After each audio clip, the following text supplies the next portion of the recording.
Hi y'all, it's Kate's Garden Chicken and Cat Rambles.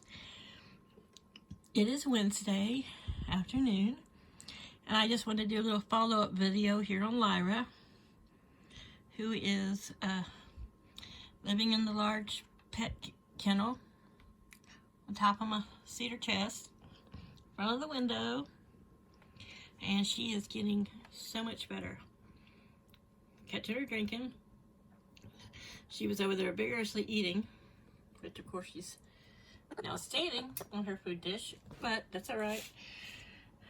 She got some fresh food in it this morning. I cleaned out any poo, you know. I had this little perch right here in there for a while, but she was still really kind of not great on her feet. I didn't want to take up any of her lounging and comfort space with a perch. I may put it back in there later and see if she tries to perch on it. Once she starts perching will be a really good sign, which is going to show that her balance is so much better. I did take her out yesterday, and I just set her down in the run and stayed out there with her. And of course, Colin the Roo came and checked her out and just sniffed her and stood beside her. The Leghorn teenagers, which were a little bit younger, I mean, they checked her out, but they were like, oh, hey.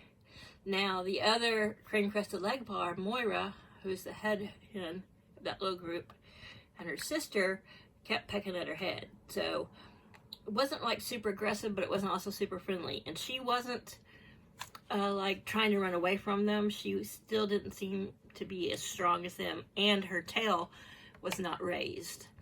But it was a good way for me to look and see how she's doing, and got a good look at her sister. She's lost quite a bit of weight. She's smaller than her sister now, and side by side, seeing how upright her sister's tail was, I was just like, yeah. And wasn't hard for me to grab her and take her out. She didn't squawk at me as much as when I was taking her there than when I was bringing her back in. So she seems to be napping more. You can't perch on your food dish, sweetheart. Yeah, I'll put the perch back in there for you. But she is doing so much better. So, like I said, Sunday, she just laid wrapped in a towel like she was getting ready to take her last little breath. And she stayed that way like all day, and then in the evening she seemed to perk up a bit. But since then, Monday, like I said, she frazzled my nerves. I'm anxious, waiting to see how she's doing, but she's had her eyes open, and she is talking back to me. She's getting pissy when I reach in to touch her. She's not like so lethargic and weak like that she doesn't care, because for a while there she was just like, ah. So this is a little reading light that runs on USB, and so that way she's not so dark in here, because I had to close the windows, and it's pretty cold and windy out today. But look at her, she's doing so much better. She's doing a lot of preening, but her eyes have been open. No more of the standing lethargic with her head down and refusing to open her eyes. So I'm taking it all as a good sign, and when I finish this little video, I'm gonna make sure there's no poo in her food, get her fresh in her water, and put the little this little small chick roost right here back in there, and see if she's gonna roost. I mean, I don't think it's too small for her feet, but if it is, I have a little it's a 2x3 that I can set in there. It'll go crosswise if it's in there, and she won't be suspended off the ground, but she can perch on it, so I'll turn it on its side where she can stand up on it and perch. There's really no way to suspend it, and she doesn't have that much headroom, but I'm still going to keep her confined. This weekend, this weekend when I do get the 3 Easter eggers out of the small kennel, if she's still doing well, I may put her in that, because I don't want to put her outside until she seems stronger and she's raising her tail. And that'll give her some more room, and I can observe her. But I mean, I have to keep, while she was so sick and stressed, I wanted to make sure there was no way that, you know, any other birds were in contact with her, or that the cats could mess with her. And they come and sit here and at the screen and just look at her and make little noises, and she kind of talks back to them. Paul, yesterday while I was gone, he came in here and he said he was making chicken noises at her and talking at her, and she squawked back at him. So, you know, she's not running from the light and from the camera. So I hear lots of pecking, and she's been eating really good, pooping really good, and drinking really good.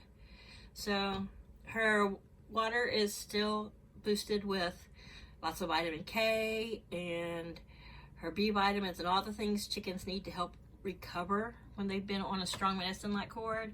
Plus, she still has a low dose preventative cord in there also.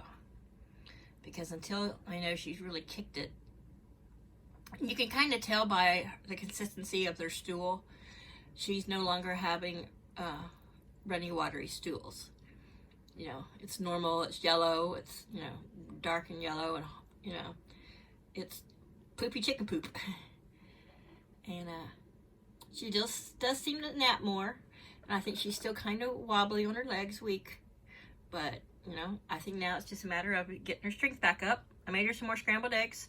She does not like scrambled eggs. She is the one chicken who does not want scrambled eggs. It's like, I don't care if everybody gives it to their sick chickens. I don't like it. She would rather peck at the food. Gave her a few blueberries. She was like, meh, blueberries are okay. Well, but she has been eating really well. So I am so thankful, because for a week, I had to force give her liquid, and she would eat a little bit, but I would just, use the dropper at the side of her mouth and give her liquids. But to try to turbo feed her, force food in her mouth, oh my goodness. Especially with the way her beak is a little hooked, she would not open it for anything. But if you're squirting drops of water at the corner, the back side of her mouth, at the corner, she would open her mouth and drink. And then I could put a little bit more under her tongue. Didn't want to choke her to death or drown my chicken. But I'm happy that she's doing so much better. Good girl. Good girl. Outside, when I compared her with her sister now, her sister around her beak and eyes is a lot pinker. It's a little more coral, but she's still a little pale in places like around her eyes and her beak that she needs to brighten up. I think needs to be a little healthier looking.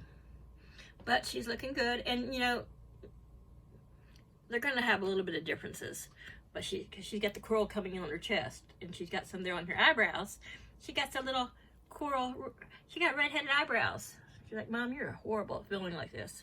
Well, it's my left hand, and it's falling asleep. But yeah.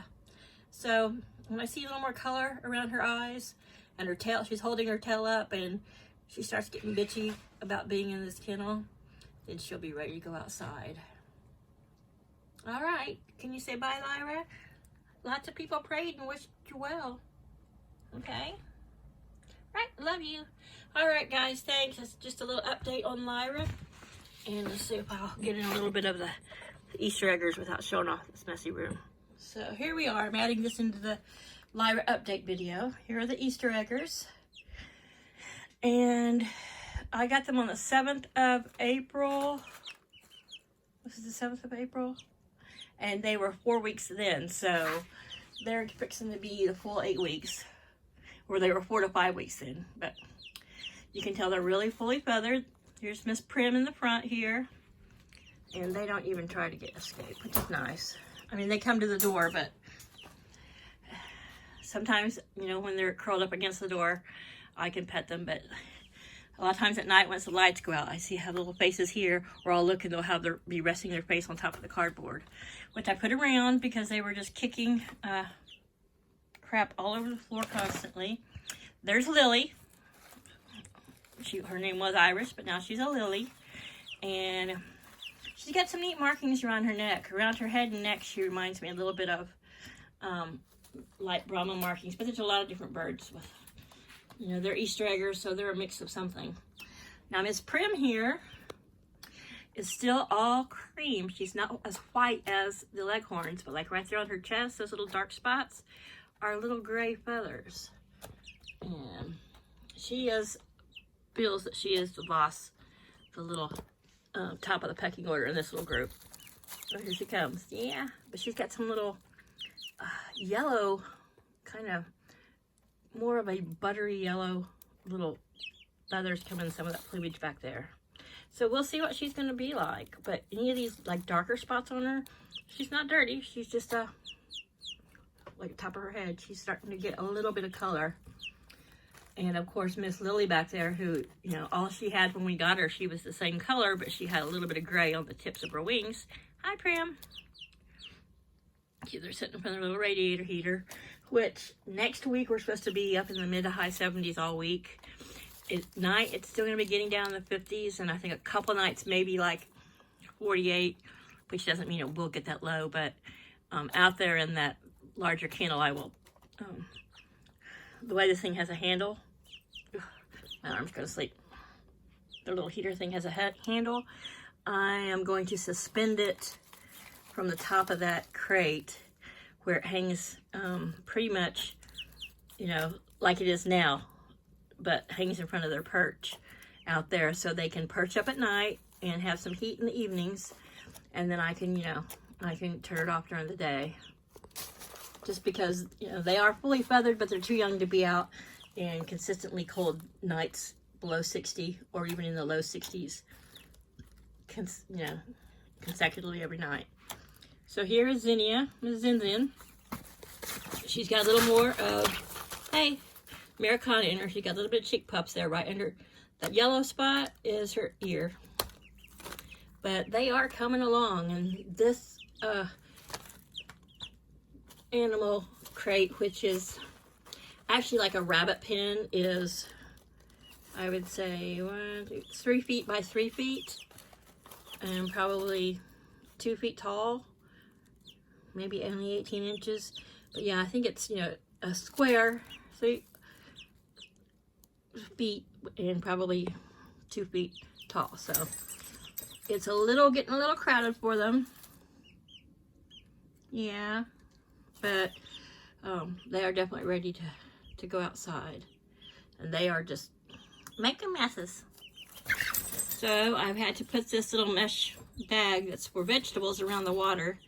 It's not really holds their water up. It just keeps Miss Prim from getting up there and pooping in it. And then they kept climbing on their food and spilling their nice expensive food and climbing up and pooping on it. So I used a